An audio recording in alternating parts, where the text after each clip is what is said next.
2008, or a lot of Well, I people... mean, 2008. These next 4 years are the end of the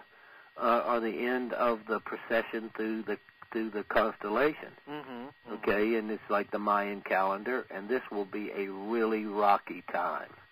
We will have a lot of unsettling issues, a lot of conflicts, a lot of world conflicts. A lot of things are going to come to pass that most of us are not preparing for. Okay, and then there will be some form of epidemic. Okay. I don't think it'll be a pandemic. I don't think it'll be like West Nile virus or bird flu or something, but there'll be something that is going to startle us. I don't think anything could startle us more than a genocide in Africa and the places we're doing it, but I got a feeling that it is. Okay. Okay, and another thing is, in this next 2 years, if we're not really smart, we will find ourselves in a world war. Ah, so that still is a possibility. Oh, there's no question in my mind. Wow. I mean, literally, we're creating it. You know, when you hear the government say a worldwide war on terror, yes. they're already creating that global perspective by which to create it. Exactly. And I don't trust anything they say or do. I don't either. Amen. I mean, they're liars, and the only way you can, and I believe this sincerely, Lance, because when you end the 26,000-year cycle, and you move to what's called the galactic center, our solar system, which is a little tiny blimp in a galaxy we call the Milky Way, and we're in with 1,100,000,000 more planets and stars. But the sun moves and the earth moves into the center of the galaxy. So that means there is nothing blocking the cosmic movement for change, you know, the dawn of the Aquarian age, those things we've always philosophically or mythologically brought into play. Well, these things are going to happen. And by keeping you terrified, in order for the new to live, the old must pass away. And by keeping you terrified and keeping us fear-based with the worldwide war or whatever it is, then you miss the subtle beauty of the energy that's passing that creates all the opportunities. Wow. I believe there will be more psychics and more people communicating with other dimensions, both what we call talking to the dead, as well as empathic comprehension. And this will happen because it's nothing we're doing. It's this wave of energy that's going to move, and the only thing that keeps you from perceiving it and taking comfort in watching to realize that we're multidimensional is to keep you terrified. I totally agree with what you're saying.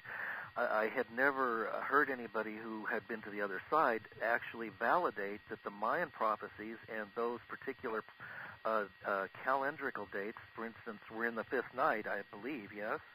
Yeah, I mean, we're there now. Yeah, that those are actual realities from seeing it from the other side. If you look at the Mayan calendar, you see it's a hologram. And once you start to look at it from a spiritual point of view, and as opposed from the Gregorian calendar, the Aryan calendar, and I go there all the time. Catherine and I, I'm funny, Lance, because, I always say, what are they going to do, kill me? Well, big deal. Right. That isn't anything. Right. And so I take people all over the world. I call them the Kick the Tires tour. Yeah, really? Like you're buying a used car. I said, we hear all those stories. Yeah. Well, let's go down there. Kick the tires. Wow. And it's amazing what our tours are like. We've been really successful. I've probably been everywhere. But I take only 25 people, so it stays personal. And Catherine and I live, eat, and breathe with everybody all day, every day. And you go as a Mayan. We chart everybody under the Mayan calendar, and then each day as we go to the sites that are basically based on that particular influence of who that person is, you think like a Mayan would think. The day is broken down in those sections, and, there's 13 components to the calendar. And you think like a Mayan, and at the end of the day, the conversations that you would think the straightest people in the world have would not have. You can't believe it. Interesting. Well, then, so many people in the New Age movement are clocking this, and they say that there is a wave of energy or a great shift that's coming around 2012. Now, is that what's actually going to happen to us in physical bodies? I think it's coming a little before that. Well, I would agree, but I think the shift has already begun, and it's 5,000 years. Just 2012 ends the 5,000-year part of the calendar. But I, from looking at this and spending so much time in Mexico and Guatemala and all in the Yucatan, I really believe it's going to be 2011 in October. And then it's just the absorption to 2012. But all of this goes to around 214 because that's when all the visions end. There was nothing that I saw after 214, so I'll probably be gone again. You know, this time they will never get me back down that tunnel. Well, supposedly this is the end of time. You know, this is the end time. Is that accurate? Well, you mean from a Christian point of view? Well, I suppose all those prophecies tie into each other, don't they? No, a lot of it's.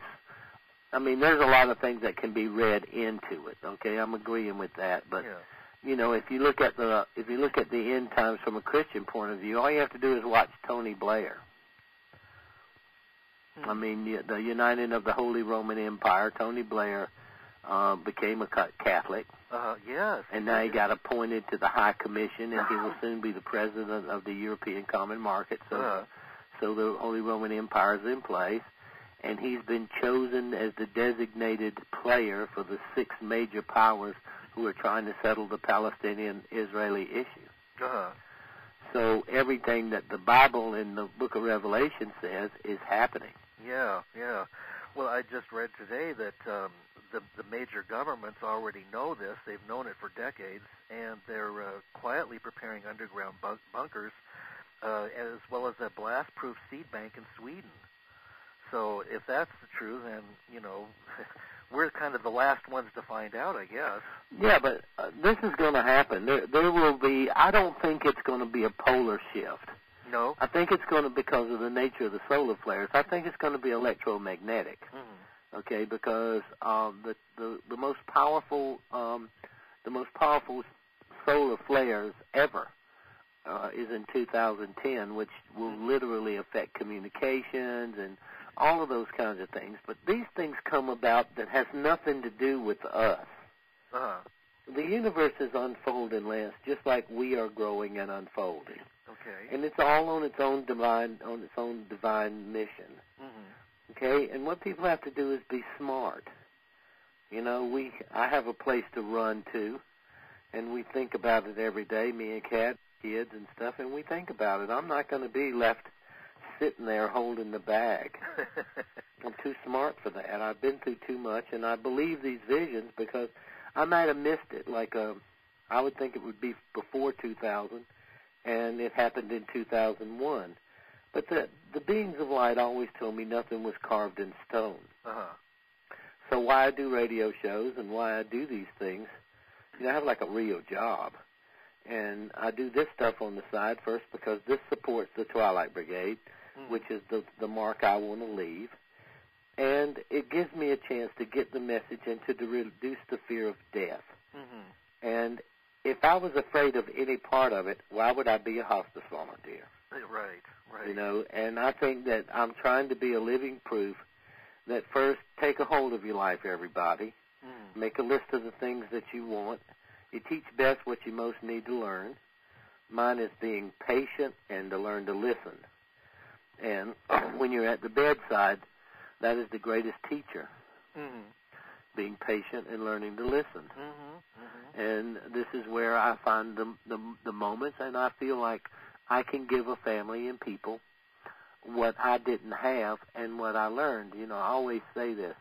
One day I never believed a word of it. The next day I was dead, and the day after that I became everything I never believed. Wow. And I walk down halls in hospitals, and I see dead people all the time walking around in the hallways. Oh, really? Yeah, I don't. There's no.